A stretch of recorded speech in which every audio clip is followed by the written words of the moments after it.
The Raptors pick up their second win in a row, this time versus the Ja Morant-less Memphis Grizzlies. RJ Barrett, Brandon Ingram, Scottie Barnes, and Collin Murray-Boyles dominate 4 pounds of wings. Let's go to the film room. The only thing that's originally filmed is that Scottie. And I've studied older films and tried to figure out how I got that impression. I was getting amazed when I'm in the cutting room. The unique thing about film is an art form. Exactly. Is the editing. Another impressive outing for rookie Collin Murray-Boyles, and he showed off his impressive playmaking chops in this one with 5 assists. Let's run that play back that ended in a RJ Barrett dunk. Barrett scored 27 points. We'll get to how efficient he was a little bit later, but basically the Raptors run a pick and roll with Grady as the ball handler and RJ as the roller, and basically they decide to short this pick and roll by making a quick pass. And I've talked about redirects before, but by making a quick pass to Collin Murray-Boyles, now CMB has a much easier opportunity compared to Grady to get to this cutting RJ Barrett. And so what happens? Boom, he makes that quick play. RJ punches it on Jock Landale. It's worth noting here that the reason this happened was because CMB has been making more and more progressive reads, especially as a playmaker with this starting lineup, but he's also willing to make the extra pass. And this is just great ball movement from the Raptors in the clutch, get the Grizzlies defense in rotation, and it ends in a Brandon Ingram 3. But pregame, I saw CMB working through these exact reads. This is called Horns Pinch. Horns essentially means that you have 2 players who start out in these areas. That's why it's horns, because you got basically 2 little horns here. And so now the Raptors run this a lot, but what they do is they'll get RJ Barrett to come here and set a screen, a down screen for Brandon Ingram to cut to the basket, and that is Horns Pinch. That's a very common play the Raptors have ran for a while, and they do that exact same thing. So he sets this down screen, Brandon Ingram gets downhill, and a very nice pass from Collin Murray-Boyles. Look at the options CMB has in this scenario. Obviously, Scottie knows that they're running this play, so he's got his hands on his hip. He knows what's going down. But look, CMB can make this beautiful pass to Brandon Ingram right here cutting. If KCP were to pinch in here to help, then that means Emmanuel Quickley is open, and Quickley is shaking up to the top. Shaking up means just moving up here. And if Jaren Jackson Jr. pinches in, then he has Scottie Barnes, who is knocking down a lot of his threes right here wide open in the corner. So a lot of options for the Raptors to run through. And of course, if none of those work, RJ Barrett can come here and run a dribble handoff with CMB. And Barrett going to his left, pretty strong. That's a lot of opportunities for the Raptors to get some good stuff. They get their first read here. Beautiful pass from CMB to Ingram for the layup. Very similar situation here for the Raptors. So just high post area for CMB, basically above the break. Another down screen, this time for RJ Barrett. The Grizzlies mess up the switch, or they don't switch at all. Barrett gets a wide open dunk. And of course, CMB has utility as a finisher too. He knocked down 7 shots tonight, was 7 of 14 from the field, ended with 15 points. Here he is as a roller to the basket. Great job by RJ Barrett, and a good job by CMB finishing through contact as well.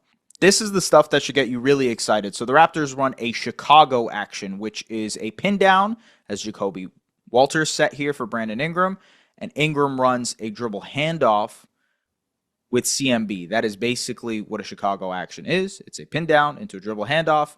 They flow through this, and CMB rolls to the basket. It's a really nice pass by Brandon Ingram over top. CMB just punches it over him. And look, his versatility as a roller is really unique because of his passing ability, but also because of how aggressive he is as a finisher. And it's worth noting that he had 3 steals tonight. He really embodies the identity of what this Raptors team wants to do defensively. So he pokes this out, Magneto with those hands. Raptors are out and running in transition. This time, Jamal Shed gets stuck around a screen, and so CMB peel switches, which means he picks up Cam Spencer, pokes out the ball. RJ Barrett gets it. Raptors are out and running. Another good defensive play by Collin. And, the Raptors love those blind doubles. And CMB, more than anybody, because of his hands, because of his activity, can do these blind doubles pretty well. So right here, gets his hand in there, uses multiple limbs, steals this ball. Maybe got away with a foul, but it's all good. And then kind of got crazy with it and tried to get a transition pass out of that too. You got to be excited about Collin Murray-Boyles, ladies and gentlemen, as we welcome you into the film room. The Raptors win a game again versus the Memphis Grizzlies. It was 117-104. Of course, no Ja Morant for the Memphis Grizzlies, and I was there as part of the Athletic NBA Daily, asked Thomas Isalo about Ja Morant's suspension, and he was basically like, business as usual, we got to just keep moving, et cetera, et cetera. A very political answer, truthfully, but the Grizzlies have their own problems right now because they had no ball handlers, God bless Cam Spencer and, Javon Small, but none of those guys really pressured the Raptors defense at the guard position as much as, for an example, Cole Anthony, from the Bucks, who they will play again on Tuesday, and we will see how that looks. But there wasn't really a threat in that way. And I think the Raptors defense looked better for it. Now, admittedly, the last two games they've played against undermanned teams, but they are playing better defensively. They allowed under 110 points again. I thought they were really, really great in their rotations and just being more connected. I've mentioned connected a lot defensively for this Raptors team, but you really do need to be connected to play the type of defense that they are trying to play, because you have to fill gaps for other players when they make mistakes. Peel switching is basically that concept. If you get blown by, the other guy's picking up your guy and you're switching over to his guy. That is a concept that has to permeate throughout this roster. There has to be connected help defense. There has to be good rotations. And tonight, the Raptors had a lot of good rotations. Collin Murray-Boyles was a big part of that. The Raptors starters won their minutes tonight, which is huge. I believe they were +8 by the end of it, and they were +13 in the second half. Very, very good news for a starting lineup that includes CMB, and obviously CMB having a good game is important. But between Scottie and CMB, who I've mentioned are sort of the linchpins of what this team wants to aspire to defensively, between those three, they had 4 steals and 5 blocks, which is just absurd because the Raptors totally had 5 steals and 7 blocks. So 80% of the Grizzlies' turnovers were as a result of those two players in Collin Murray-Boyles and Scottie Barnes. Let's break down Scottie's defense specifically and why the Raptors were so successful when he was on the court. So this is what I talked about in terms of guards that aren't really putting pressure on you as much. Cam Spencer gets downhill here, but the Raptors do a good job of pinching in. And I just want to talk about the recovery process of Scottie Barnes. So he recognizes that one of the easy opportunities is clearly going to be for Jalen Wells, who can cut out here.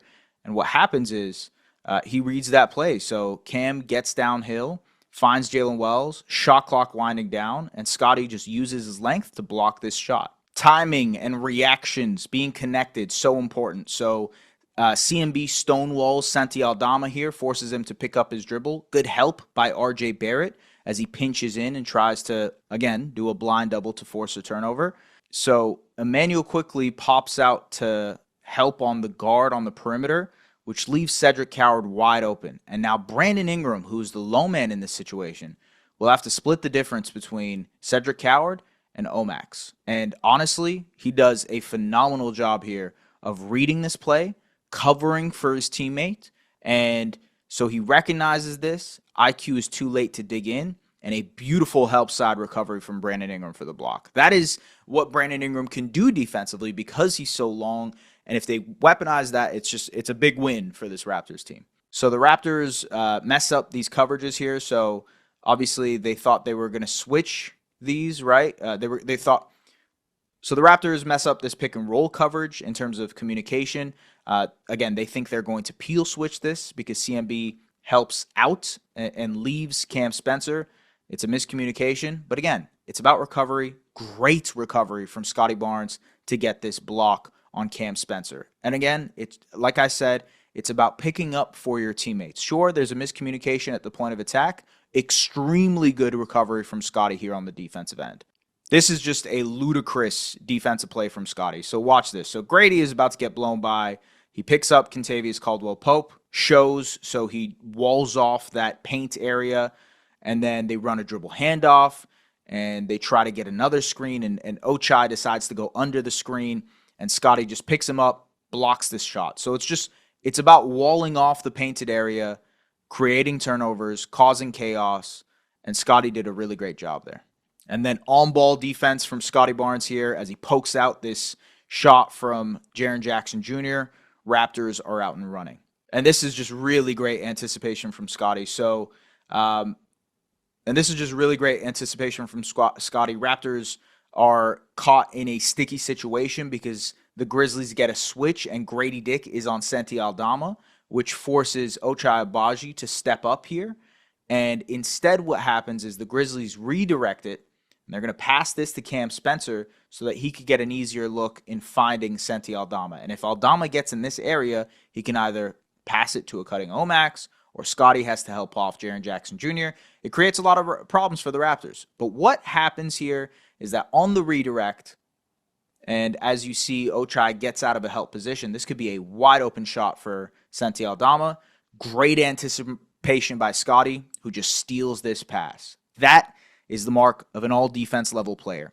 Yeah, so the Raptors' defense was sick tonight. I thought it was much more connected than usual. I thought it was exactly what the potential could be for this team. Now, obviously, they have to do it against better competition, folks. And truthfully, man, like if you look at their schedule over the next 14 games, they might not get a lot of opportunity to try it out against good competition, if I'm being real with you, because they play the Hornets twice, they play the Wizards twice, they play the Nets twice, they play the Pacers twice, they play the Hawks without Trae Young, who we'll see how they do. Maybe they actually look better without him. I don't know. We'll see there. But they're playing a lot of injured teams. And so I'm curious to see how much that gasses their defensive rating. But I am also curious how they do against the Bucks, because they got absolutely annihilated by Giannis. They got annihilated by the size. Their defense was not good enough to be in rotations, and the rotations that Giannis was creating, it created a lot of open shots for Gary Trent Jr., for AJ Green, for Cole Anthony, of all people. And so how does it look against this better competition? I think Tuesday will be a pretty good test. They've had 2 good defensive games in a row. Can they make it 3? That is a very fair question. I think overall, man, this was an awesome game for this team offensively. And I've mentioned it before. They look good offensively. Truthfully, that has actually been a surprise to me that they have looked good offensively. Sure, there are ways that they can maximize some of their players. I mentioned that, Scottie Barnes, 70% of his shots this season have been assisted. And so a lot of his opportunities are coming as a finisher, as a roller to the basket. Even the three-point shots that he's making, he's now 14 of 26 from 3, I believe. Even the threes that he's making are coming off the catch. He's not pulling up into those shots as often as he did last year. And so a lot of his opportunities are coming off of the catch. He's weaponizing that. He's doing much better as a screener, as a roller to the basket, giving the Raptors second chance opportunities. Between him and Collin Murray-Boyles, the Raptors had 11 offensive rebounds. So he's doing a great job of crashing the offensive glass to maximize how the Raptors are doing offensively. BI, 26 points tonight, 7 rebounds, 4 assists on 15 shots in 32 minutes. He was flowing. I mean, the jumper in that mid-range area particularly has been potent. He is their go-to release valve in terms of, hey, we need a bucket right now, Brandon Ingram. Can you do this for us? And of course, RJ Barrett has been exceptional to start this season. 27 points, 6 rebounds, 6 assists on 19 shots. He was 2 of 8 from 3, so he wasn't necessarily the most efficient three-point shooter tonight. He has been so far this season. He knocked down 5 of his 7 free throws as well, which is better than usual. But I honestly think more than anything, and maybe I can just throw some RJ Barrett highlights on top of this instead of breaking it down. A lot of his opportunities are coming off of cuts. If you look at his shot diet from tonight, most of those opportunities came either in transition or off of cuts or off of opportunities to create from other people. And I think that is really important. Of course, the Raptors have added the wrinkle, especially last year, of his pick and roll playmaking. And I think that will be important once Jakob Poeltl enters the fold again. But overall, the man has thrived in terms of maximizing his opportunities, doing more with less. Michael Grange had a really great question today for RJ post game, asking like, "Hey, how does it feel to do more with less?" And he's like, "Look, I don't think I would have been able to adjust to this role and this lineup earlier in my career, but experience has allowed me to figure out what I can do, how I can maximize my opportunities." And I really think his connection with Darko Rajakovic has helped in that front too. He has credited Darko a bunch in terms of like empowering him to be a specific type of player. And it's just cool to see RJ do this, man. I like, again, I'm going to just go ahead and say it. I do not think the Raptors need to trade RJ Barrett. I think he is well deserved of like the praise that he's gotten so far this season. He has been their most consistent scorer throughout the year so far. And the Raptors overall look pretty good offensively when he's playing. They look pretty good offensively throughout the season overall. The defense is what needs to climb and needs to get better, and RJ needs to be a big part of that too, no question. But offensively, man, they are humming, and they hum a lot when RJ Barrett is on the floor. Good game for the Raptors. Really exciting game from Collin Murray-Boyles, who continues to shine on multiple different levels. I think this Raptors team is slowly starting to figure out their style, slowly starting to figure out what they're trying to do. It's a work in progress, and I am better than being excited off of 2 wins against injured teams and undermanned teams, but at the same time, you kind of have to beat that competition. It would be a much different scenario if the Raptors still were struggling against the Cavs, who were injured, and the Grizzlies tonight, who were without Ja Morant. I think we would be having a much different conversation if they weren't able to close out those games. The fact that they are winning these games means that they are cut above the bad teams. And there are still bad teams in the NBA. That will be enough to put you in play-in and playoff territory, especially in the Eastern Conference. And so the start was shaky, but they're basically almost at 500 again. They're 3-4. We'll see if they can get to 500 on Tuesday. And I know I'm going long-winded on here, so I apologize. But for people who are listening or who are still listening to this, shout out to y'all. Thank you very much for tapping in. Man, I have not been able to shake this Blue Jays loss. I can't lie to you. It's been weird to be like a pure sports fan again. You know, like especially with how much I've thrown myself at basketball over the last 4 or 5 years and how this has become work for me more than anything. I can still be a fan. There's no doubt about it, especially when it comes to basketball. But the fan element of living and dying by every single moment and every single thing that happens, perhaps it's because the Raptors haven't been in the playoffs for a while. Maybe that's why, but I just hadn't felt that in a really long time. And this Jays team made me feel it in such a profound way. Like, I don't know if I felt this shitty about a team and the way they lost ever. Like, LeBronto, at least you knew, like, you're going up against LeBron James, and it feels inevitable because those Raptors teams were good but not great. And once they got Kawhi and they won, it felt like, all right, yeah, like that makes sense that they won and that they were talented enough to win. But it always felt like those teams that lost to LeBron were a cut below, you know? Maybe you could argue 2018, but LeBron in 2018 was special. And that 2018 Cavs team went on an unbelievable run that included beating the Raptors, beating the hell out of the Raptors. I felt terrible in those moments, but it still, maybe it's because of the distance from it, but it still felt more rational to me than the way this Jays team lost. They lost in the most profoundly devastating way I've seen a sports team ever lose. Game 7, extra innings, tons of opportunities, tons of moments where the bases were loaded, or, you know, you gotta, there were so many opportunities for the Jays to win, and they didn't. And it's just so gut-wrenching because you know in baseball that nothing is promised. Like this, you don't know if this team is ever going to go back to the World Series. And no matter how talented Vladdy is, and no matter how talented Trey Savage is, and you know they're going to lock in their core and keep trying. it'd be great. But like, you just don't know in the way that you know in basketball. And so it's gut wrenching. If anybody else feels this way, let me know. Holla at your boy. But that's enough. This is not a Jays podcast. Talking about the Toronto Raptors. Appreciate you guys for tapping into the Raptors film room. Appreciate you guys being a fan of this sport. I know I am. I love basketball. Excited to get back into the Raptors season without having the Jays lingering in my mind as well, I guess. Let's continue going. Appreciate you guys. We'll see you guys later. Peace.